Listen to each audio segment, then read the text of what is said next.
So সোনামণি বন্ধুবান্ধবগণ, আগের সিরিজে তোমাদেরকে বেশ গুড নাইট বলে ঘুম পাড়িয়ে দিয়েছিলাম এইখান থেকেই। সো আজকে থেকে এখান থেকে শুরু হচ্ছে যে এই সিরিজটা, মানে আমি মায়াপুর দেখাবো আজকে, মায়াপুরের কৃষ্ণের লীলা দেখাবো আর কি।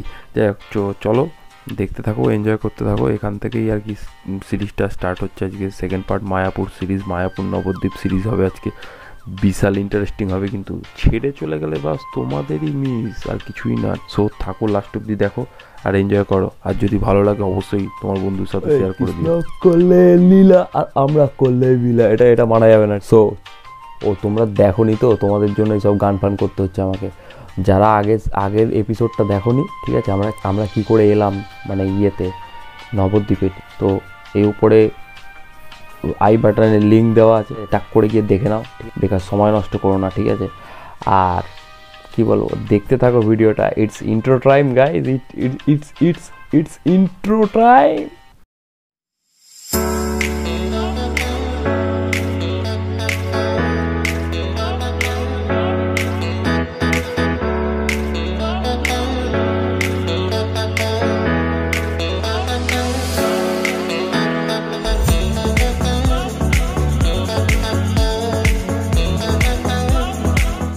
শ্রীকৃষ্ণ এখানে জন্মেছিলেন, আমরা এখানে জন্মাচ্ছি আর কি আজ থেকে। হ্যাঁ, আমাকে বাড়ি এসেই ভয়েস ওভার দিতে হচ্ছে, কারণ তোমরা জানোই আমার মাইক্রোফোন মানে মাঝে মাঝেই কাজ করা বন্ধ করে দেয়। কেন সেটা আমি বলতে পারবো না, মানে এটা আমার সাথেই হয়। তো এই টাইমে আমরা বাইক নিয়ে বোটে উঠছিলাম মায়াপুরের উদ্দেশ্যে। এই বোটটা এখান থেকে ধরতে হয়। এই ঘাটটার নামটা না আমি ভুলে গেছি, স্বরূপগঞ্জ ঘাট। আই হোপ, মানে এখানে দুখানা ঘাট আছে, একটা স্বরূপগঞ্জ ঘাট আর একটা কী ঘাট, দুটো নাম মানে আমার খুব কনফিউশনের মধ্যে আমি ছিলাম। যাই হোক, সো এই ঘাট দিয়ে এপার ওপার হতে হয়, ওপারে গিয়ে মায়াপুরের দর্শন পাওয়া যায়। সো ওখান থেকে একজন দেখতেই পাচ্ছিলেন মায়াপুরের বিশাল বড় ভক্ত আসছিলেন, তো উনিও কিছু বলছিলেন, বাট আমাদের গুণধর মাইক সেটা রেকর্ড করতে পারেনি। সো সরি ফর দ্যাট, আমি শোনাতে পারলাম না। সো যেটা বলছি, এখান থেকে ওপার হতে গেলে বাইকে, যেহেতু আমরা বাইক নিয়ে গেছিলাম, তো মোটামুটি প্রত্যেক মানুষের জনপ্রতি লাগে 1 টাকা কি 2 টাকা করে এরকমই লাগে, মানে নৌকায় এপার ওপার করতে। কিন্তু যদি আপনি বাইক নিয়ে যান, বাইকে আপনার 15 রুপিস লাগবেন, কারণ আপনি গাড়ি নিশ্চয়ই একা একা তুলতে পারবেন না, একজনকে হেল্পিং হ্যান্ড হিসাবে লাগবে। যদি একা তুলতে পারেন তাহলে 10 টাকা, আর যদি না তুলতে পারেন তাহলে ওরা ধরে দেবে 15 টাকা, এই আর কি। চলুন মজা করুন, নদীটা মানে আমরা একটুখানি পার করে নিই হালকা করে।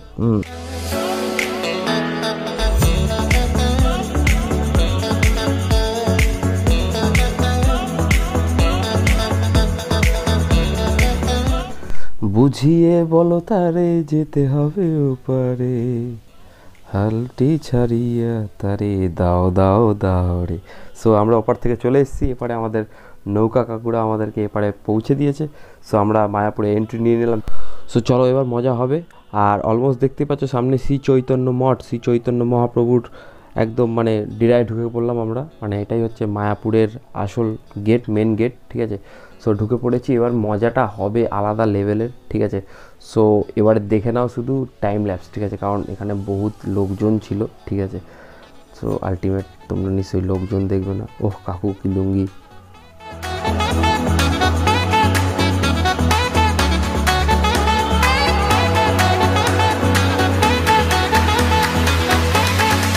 সো এটাই হলো আমাদের পশ্চিমবঙ্গের মেগা প্রজেক্টের মধ্যে একটি বড় প্রজেক্ট, যেটা হলো আমাদের মায়াপুরের ইস্কন মন্দির। সো এটার কাজ এখনও চলছে, 2025-এর মধ্যে আশা করি কমপ্লিট হয়ে যাবে। চলো। সো এখন বেরিয়ে পড়েছি অন্যান্য উদ্দেশ্যে, মানে ইস্কন মন্দিরে ঢুকবো পরে, আমরা লাঞ্চ করতে ঢুকবো। মানে অ্যাকচুয়ালি ওখানকার যে মধ্যাহ্ন ভোজটা হয় ওটা খুব ফেমাস, তো ওটাই খেতে ঢুকবো। ওখানে টিকিট করতে হয়, একটা টিকিট করতে হয়, মোটামুটি 12টার আগে এসে টিকিট করে নেবে, তাহলে টিকিট পাবে, নাহলে পাবে না। তো এখন সত্যি কথা বলতে গেলে মানে অনেক মানে দর্শনার্থী হচ্ছে, ওই জন্য আরও চাপ হয়ে যাচ্ছে। সো আমরা এখন যাবো বল্লল, কি বলে বল্লল, রাজা বল্লাল সেনের রাজবাড়ি আছে, তারপরে হচ্ছে তোমার শ্রীকৃষ্ণের জন্মস্থান আছে, মাসির বাড়ি রয়েছে। মামার বাড়ি নেই? আর তোর মামার বাড়ি আছে এখানে, শ্রীকৃষ্ণের মামার বাড়ি নেই, কি কথা? এটা কি করে হলো? আমরা কিন্তু ওরও মামার বাড়ি এসেছি আজকে, কালকে আবার ওর মাসির বাড়ি যাবো, ঠিক আছে। আলাদাই ব্যাপার। কিন্তু শ্রীকৃষ্ণের ভাই, শ্রীকৃষ্ণের মামার বাড়ি নেই এখানে, কি হবে এ বাবা। আর এখানে খুব বহুত গেস্ট হাউস হয়ে গেছে, ঠিক আছে, তোমরা মোটামুটি কম রেটে পেয়ে যাবে। লোকে অনেকেই মানে দালালরা এসে তোমাদের ডিস্টার্ব করবে, চলুন আমাদের সাথে চলুন, আমাদের সাথে চলুন, অত চাপ নেবেন না। আমি ভেতরে গিয়ে ডিটেলস দিচ্ছি, ওখানেও ভেতরেও থাকার জায়গা আছে, ঠিক আছে, চাপ নেবেন। তো এই হলো শ্রীকৃষ্ণের জন্মস্থান, আমরা মোটামুটি ঢুকছি। লেখা আছে ভগবান শ্রী চৈতন্য মহাপ্রভুর জন্মস্থান, ঠিক আছে, হরে কৃষ্ণ। এখানে আমরা ঢুকলাম জন্মস্থানের দর্শন নিতে। খুবই সুন্দর, চারিদিকে মনোরম পরিবেশ, শীতকাল, আর তার সাথে কি বলবো, মানে দেখতেই পাচ্ছ ফুল আছে এখানে, দেখো শুধু কত।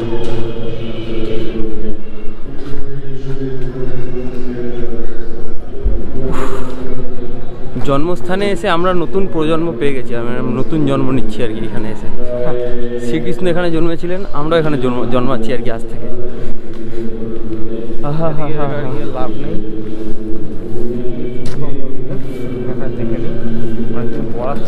রোদটা খুব ভালো লাগছে, আরাম লাগছে বেশ।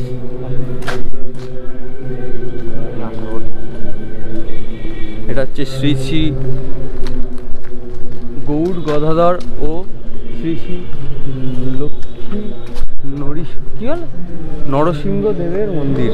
যাই হোক, বুঝতেই পারছো একটু কাঁচা, সব কিছুতেই কাঁচা, পড়তেও সময় লাগে।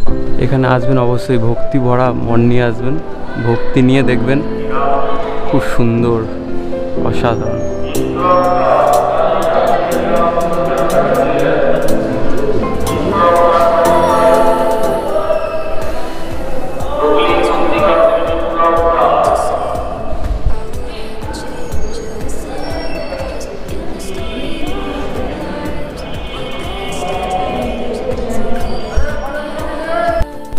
শ্রী চৈতন্যের জন্মস্থান দেখা কমপ্লিট, এবার যাচ্ছি শ্রী চৈতন্য মঠে। তো আমরা এখন ঢুকে গেছি শ্রী চৈতন্য মঠের ভেতরে। মঠের একটু দর্শন দিয়ে দেবো, কারণ প্রত্যেকটা জিনিসই এখানকার মানে চোখ সুলভ্য, মানে খুব ভালো লাগবে দেখতে। এবার দেখো তোমরা সব কিছু।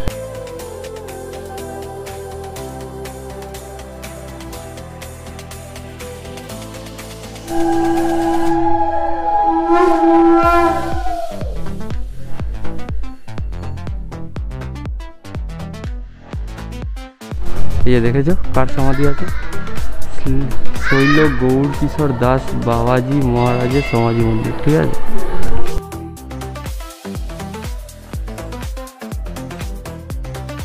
পুট অফ ইয়োর শুজ, এখানে এখানে চলো, জুতো খোলো, জুতো খোলো, জুতো খোলো, চলো জুতো খুলে চলো ঘুরে আসি।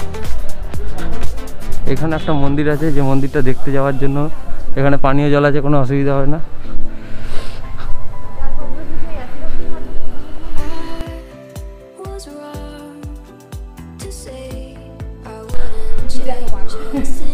অনেক কিছু আছে এখানে। এটা হচ্ছে শ্রী চৈতন্য মঠ ও শ্রী গৌর মঠ প্রতিষ্ঠাতা ও অনেক বড় ব্যাপার স্যাপার, ঠিক আছে। যাই হোক, আমি এখান থেকে পালাচ্ছি। এখানে সবাই পয়সা পয়সার সাথে মাছ, বহুত মাছ আর বহুত সুন্দর সুন্দর ফুল, মানে পদ্ম ফুল আর কি। মাছগুলো আসছে, হ্যাঁ মাছগুলো আসছে তো এখানে। এই যে মাছগুলো, ওরে বাপরে বাপরে, বড় বড় মাছ, বড় বড় একদম হাইব্রিড আছে, ঠিক আছে, হাইব্রিড পুরো বিশাল মাছ আছে। এই মানে এই যে এই মন্দিরটার ঠিক নিচে, ও প্রত্যেকটাতেই একটা করে পুকুর আছে। আর ওই কাকা বসে ওখানে হচ্ছে মাছের খাবার বিক্রি করছে, ঠিক আছে। সো শ্রী চৈতন্য মঠ ভ্রমণ অলমোস্ট কমপ্লিট। এবার আমরা বেরিয়ে পড়েছি বল্লল সেনের বাড়ির উদ্দেশ্যে, মানে বল্লল ঢিপি, মানে বল্লল সেনের রাজবাড়ি, সেটা এখন ঢিপি হয়ে গেছে। সো এটা দেখার উদ্দেশ্যে তো রাস্তা দিয়ে যেতে যেতে হঠাৎ করে একটা সৎসঙ্গের আশ্রম দেখতে পেলাম। সো আমার বাবা মা যেহেতু ব্লগ দেখে আমার, আর তারা হচ্ছে অনুকূল ঠাকুরের দীক্ষিত, তো তাই জন্য তাদের জন্য আমি এইটুকু তুলে রাখলাম। সো বাবা মা দেখে নিই। তো আমরা এখন বল্লাল সেনের ঢিপির সামনে চলে এসেছি, ঢুকে যাও ভেতরে। এটা একটা ভালো দর্শনীয় স্থান এখানকার, একটু ভেতর দিকে তোমরা ওই টোটোকে বলো তোমায় নিয়ে চলে আসবে সব কিছু জায়গাতে, ঠিক আছে? চলো চল রে। সো অ্যাজ ইউজুয়াল এই বল্লাল ঢিপিতে ঢোকার পরেই আমার মাইক্রোফোনটা একদমই কাজ করা বন্ধ করে দেয়।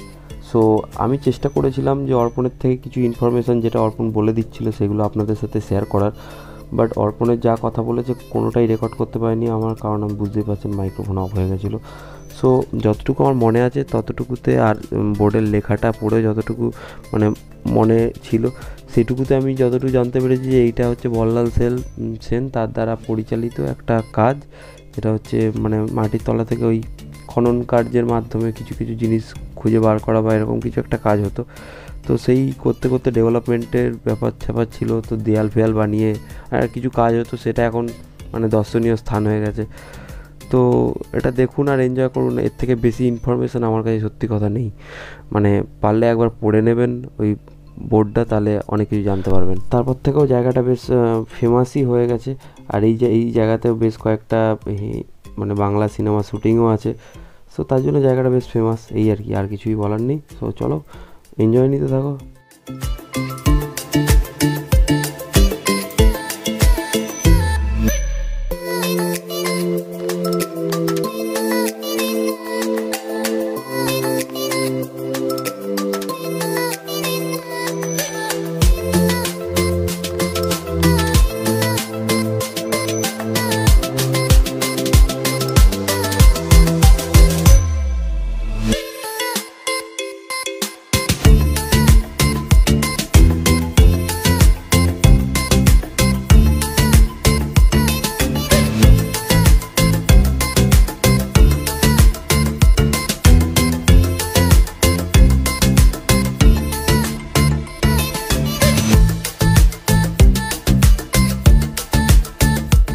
সো বল্লাল সেনের টিপি দেখা কমপ্লিট হওয়ার পর আমরা চলে এলাম সোজা ইস্কন মন্দিরে।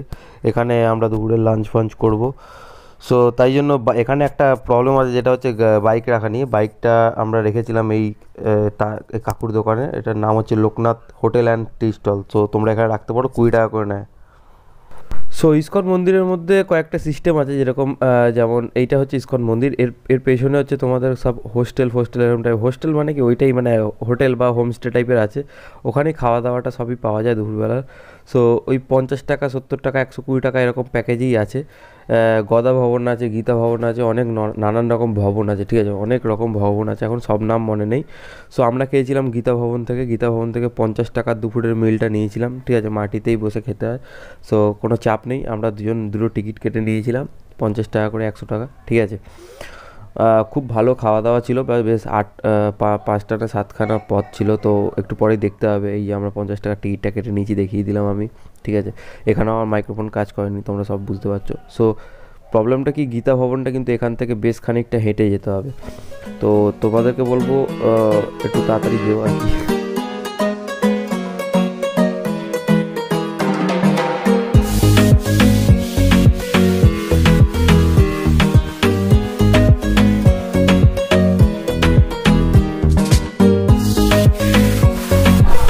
এটা হচ্ছে পদ্ম ভবন।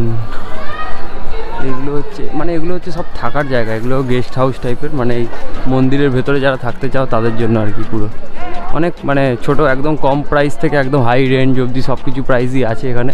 মানে 5 স্টার থেকে 1 স্টার সবই পেয়ে যাবে তোমরা মোটামুটি। এটা হচ্ছে তোমরা ওখানে দাম দর করে নিও, যেখান থেকে আমরা খাওয়ারের টিকিট বুক করলাম ওখান থেকেই বুক করতে হয় এগুলো। যাই হোক, আমরা যাবো এখন কোন ভবনে? গীতা ভবন খেতে। প্রায় 2 থেকে 2.5 কিলোমিটার, প্রায় তার উপরে 2.5 কিলোমিটার উপরে হেঁটেছি, প্রায় 10-15 মিনিট হেঁটে যাচ্ছি। হাঁটতে ওই দেখেছো, ওই দূরে হচ্ছে ইস্কন মন্দির, তোমরা দেখতেই পাচ্ছ, অনেকটা দূর। মানে ওখান আমাদের হাতে এইটা হচ্ছে ইস্কন মন্দির। ইস্কন মন্দির থেকে ওখান থেকে হেঁটে আমরা এখানে এলাম। ইস্কন মন্দিরটা এতই বড় মনে হচ্ছে আমার কাছে, ঠিক আছে? তো 2.5 কিলোমিটার মতো হেঁটে নিয়েছি। হাঁটতে গীতা ভবনের সামনে চলে এসেছি, এখন ঢুকবো এখানে খেতে, কারণ খাওয়া দাওয়াটা হচ্ছে ইজ এভরিথিং ম্যান। চলো খেয়ে নিই হালকার উপর দিয়ে। বহুত বড় জায়গা, মানে 500 একরের তার উপরে বেশি, তারও বেশি। এখানে মোটামুটি ভালোই ভিড়, ঠিক আছে, দেখতে পাচ্ছ ভিড়টা, ভালোই ভিড়। এখানে আমাদের এখন লাইন দিয়ে খেতে হবে, ঠিক আছে, টাকা দিয়ে তারপর লাইন দিয়ে, ও আলাদাই ব্যাপার। এখানে মোটামুটি ভালোই ভিড়, ঠিক আছে, দেখতে পাচ্ছ ভিড়টা, ভালোই ভিড়। এখানে আমাদের এখন লাইন দিয়ে খেতে হবে, ঠিক আছে, টাকা দিয়ে তারপর লাইন দিয়ে, ও আলাদাই ব্যাপার। সো গীতা ভবনের ভেতরে ঢুকে পড়েছি। এখানে সুন্দর খাওয়া দাওয়ার অ্যারেঞ্জমেন্ট, আমরা নিচে বসেই খাচ্ছি মাটিতে, আর যারা উপরে বসে খাচ্ছে তারা হচ্ছে 70 টাকা না 80 টাকা দিয়েছে, মানেটা বুঝলাম না, যাই হোক। হ্যাঁ, পা ব্যথা করবে না, এর থেকে আর বেশি কিছু না। খাওয়ার টেস্ট একই, আর কিছু একই, বসে খাওয়ার জন্য বয়স্কদের জন্য অ্যাকচুয়ালি। ওখানে বাচ্চারাও বসে খাচ্ছে, বাচ্চাদের জন্য, তোর মতো বাচ্চাদের জন্য, ওর জন্য নিচে বসে যাচ্ছে। তুই বড় হয়ে গেছিস তো, আগে বাচ্চা ছিলি না? গ্লাসটা কিরকম গ্লাস ভরা? এই গ্লাসে জল ভর্তি, ওয়াও। আমার থালায় গ্লাসে জল ভর্তি, আমি নিজেও ফিল করিনি এটা এখনো। তো দিস ইজ মাই থালা, এই জল ভর্তি গ্লাস। অন্ন চলে এসছে, প্রসাদ চলে এসছে, বহুত গরম, মানে হাতে হাত দেওয়া যাচ্ছে না, ভয়ানক গরম এটা। তাও আমি, তোমরা হয়তো দেখতে পাচ্ছ না, আমি ওয়াইডে করতে পারছি না, আমি বুঝতেই পারছো, মানে খুব কনজেস্টেড এরিয়ার মধ্যে আমাকে এই দেখো, এই আমার চলে এসছে আমার মানে ভোগ আর কি, এটা দুপুরের ভোগ লাঞ্চ। ঠান্ডা আছে বেশ, আমাকে দেখেই বুঝতে পারছো আমি সব মোটামুটি জ্যাকেট ফ্যাকেট পরে আছি, আর তার মধ্যে এরকম গরম গরম খাওয়া দাওয়া, আহা হা, অসাধারণ। সো এই গীতা ভবনের প্রসাদ নিয়ে আমি আরও একটা ভিডিও বানিয়েছি, তোমাদের যদি দেখার ইচ্ছে হয় দেখে নিতে পারো, ঠিক আছে। এই আই বাটন বা অন্য কোনো জায়গায় ডিসক্রিপশানে লিঙ্ক দিয়ে দিলাম, ঠিক আছে। সো খাওয়া দাওয়া শেষ, আমাদের সেক্সি ইন্ডিয়া দেশ কি কেমন, ঠিক আছে, এবার কি কেমন দেয়, ঠিক আছে, আমার শুধু কেমন। সো মেন বক্তব্য, খাওয়া দাওয়া খুবই ভালো ছিল, খুব কোয়ালিটিস, মানে খাওয়া দাওয়া খুব ভালোই ছিল। আর অনেকবার যতবার চাইছি ততবার, চাইতে হচ্ছে না, বেশি করে দিয়ে দিচ্ছে। অর্পণ তো অনেক খাবার নষ্ট করেছে, এটা উচিত নয়। ভোগ আস্তে আস্তে খাও, পেট ভরে খাও, যাই হোক। দিয়ে দিয়েছে, সত্যি পসিবল হচ্ছিল না খাওয়া, যাই হোক, খেতে পারিনি, সেটা বড় কথা না। খুবই গরম খাওয়া, যাদের মানে যারা অনেক খেতে পারো, অনেক পেটুক, তাদের জন্য মানে একদম ভরপেটটা খাবার। অশোকদা বিশেষ করে, অশোকদা কেন, আরও আছে অনেক, আমাদের যেমন পেটুক বাইকার। খেতে পারলে তোমরা আসো এখানে, ফাটিয়ে খাও, 50 টাকা দাও, একদম পুরো বিন্দাস। যাই হোক, কিন্তু নিরামিষ, একদম নিরামিষ, ভেজ। আর সত্যি কথা বলতে গেলে লাস্টে অপেক্ষায় থেকো না যে কেউ তোমার থালাটা তুলে নিয়ে যাবে, তুমি নিজেই তোমার থালাটা তুলে একটু ডাস্টবিনে ফেলে দিয়ে হাত পা ধুয়ে বেরিয়ে এসো, ব্যাস, দ্যাটস ইট। ও মুখে মাস্ক নেই কেন, কেউ নেই আশেপাশে। সো এখন মায়াপুরের মাঠে ঘুরছি আর কি। মায়াপুরের একটা মানে খুব সুন্দর একটা, এখানে সবাই মানে ঘুরে বেড়াচ্ছে, এই হচ্ছে ব্যাপার, ঘোরারই জায়গা, মানে ছাওয়ায় বসো, ঘোরো, প্রেম করো, হ্যান ত্যান, এই আর কি, এইসব করার জায়গা। ওইটা মায়াপুর ইস্কন মন্দির, মানে ওটা যেটা তৈরি হচ্ছে, এখনো কমপ্লিট হয়নি, বাট কিছুদিনের মধ্যে আশা করি হয়ে যাবে। এখন এটাই হয়তো দ্বিতীয় উচ্চতম মন্দির না কি একটা সামথিং হয়ে যাবে, ঠিক আছে। সো ভালো মজা, এই আর কি।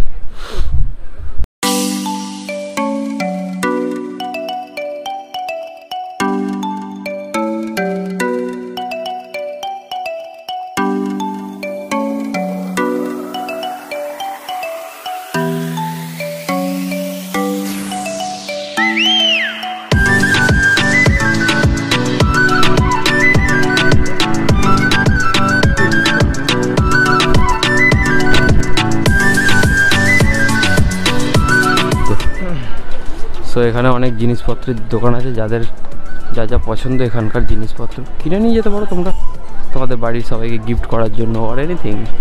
খুব হাতের হ্যান্ডক্রাফট কাজ ফাজ সবই আছে মোটামুটি। তাঁতের জিনিস, এখানে তাঁতেরও শিল্পটা বিখ্যাত মনে হয় আমার যা, কারণ ওদের অর্পণের মামার বাড়ির পাশের 3-4টে বাড়িতেই তাঁত বোনা হচ্ছিলো, তো হাতের কাজ ফাজ আছে মোটামুটি, দেখতে পারো, খারাপ লাগবে না। এটা ইস্কনের মন্দির, কত মন্দির ভাই, সাথেই দোকান। তো আজকের গল্প এইটুকুই, মানে এই মায়াপুর এইটুকুই ঘুরলাম মোটামুটি। আমরা এরপরে বাড়ি চলে গেছিলাম, আর বুঝতে পারছো সকালবেলা বেরিয়েছিলাম, যেহেতু আগের দিনের যারা এপিসোড দেখোনি তারা কী করছো আমি জানি না, ওপরে আই বাটনের লিঙ্ক আছে, গিয়ে দেখে নাও, ঠিক আছে। সো যেহেতু ভোরবেলা উঠেছিলাম, ভোরবেলা উঠে তাড়াতাড়ি বাইক ফাইক নিয়ে বেরোতে হয়েছিল, অনেকটা রাস্তাও এসেছি, তারপরে সোজা মায়াপুর ঘুরতে চলে এসেছিলাম, খাওয়া দাওয়া করেছি, পেটে ভাত পড়েছে, তার মানে ঘুম পাচ্ছে, এবার মামার বাড়িতে গিয়ে সোজা ঘুমিয়ে পড়বো, মানে এটাই প্ল্যান আর কি ছিল। তো সেটাই করেছি, মামার বাড়িতে গিয়ে আমরা ঘুমিয়ে পড়েছিলাম। তারপরে সন্ধ্যাবেলা থেকে শুরু হয়েছিল আবার নবদ্বীপ ঘোরা। সো নবদ্বীপ ঘোরাটা পরের দিন আসছে, কারণ অলমোস্ট 20 মিনিট কমপ্লিট করে ফেলেছি, বুঝতেই পারছো।